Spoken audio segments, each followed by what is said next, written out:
Saludos suscriptores, ¿cómo está? Espero que bien, bastante bien. Hoy hablaré sobre Venom, y los simbiontes, de universo Marvel, y qué harían ellos en la vida real. Espero que disfrutes mucho este video.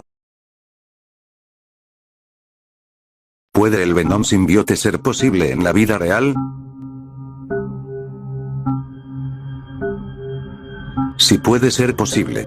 Mira, hay miles de galaxias y cada galaxia tiene millones de planetas y estrellas y satélites en el universo. Ni siquiera tenemos suficiente información sobre las formas de vida de nuestro planeta, por lo que no tenemos la menor pista de lo que acecha en el espacio exterior. Entonces, no podemos decir si algo no existe en el universo. Y debido a que tenemos mucha menos información, tenemos que asumir que las cosas están ahí. Por lo tanto, si alguna vez se trata de una forma de vida simbiótica como esa, asumimos que podría estar presente en algún rincón de nuestro universo esperando al anfitrión perfecto. Pero sería improbable. Una entidad con las habilidades del simbionte Venom no necesitaría depender de un huésped. Y con todas estas habilidades, y la energía que requerirían, nunca se sostendría solo con adrenalina. Sería más probable comer humanos que vincularse con ellos. Y no puedo ver a dónde iría toda su masa cuando el anfitrión ya no lo use como traje. Y la respuesta, que si Venom fuese real, es bastante probable que sería atrapado por alguna organización gubernamental sombría y contenido en una institución experimental, hasta que unos de los científicos descubra qué es y de dónde vino. Y unos de ellos descubra que el simbionte es capaz de curar enfermedades como el cáncer y el SIDA, entre otras cosas. Pero me imagino que lo va a seguir estudiando sobre las habilidades, y lo que obtiene el ser.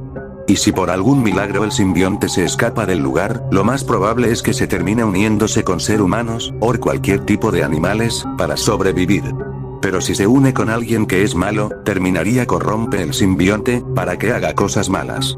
Si se une con una persona buena, el simbionte hace lo que sea para ganarse la confianza de la persona, hubiera sido un vigilante, o un antihéroes, ayudando personas.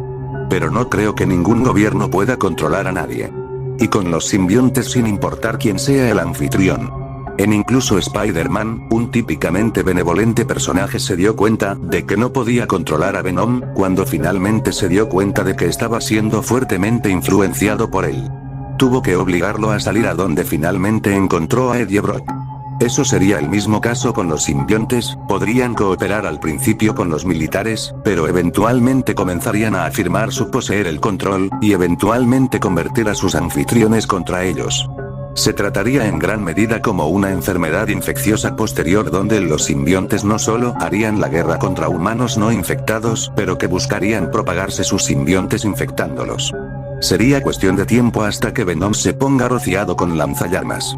Me refiero a cualquiera podría derrotar a Venom con el equipo adecuado, porque sus debilidades son tan malditas fácil de explotar, como el fuego, y el sonido. Las películas no tienden a usar mucho de lógica para que algo sea completamente diferente si sucedieron en la vida real. Lo más probable es que el gobierno trate es más como una amenaza que como un arma potencial. Si se encontraron con esta cosa, si supieran lo que podría hacer, lo contendrían hasta que encontró una manera de destruirlo. En términos de SCP, sería una entidad de clase Euclides con un alto potencial de creando un escenario de clase XK. También olvidé mencionar al Carnage, él es un psicópata furioso con un asesino en serie como anfitrión. Mucho más psicótico que Venom. Al principio los simbiontes serían un gran dolor de cabeza para la humanidad, pero al final los simbiontes serían exterminados.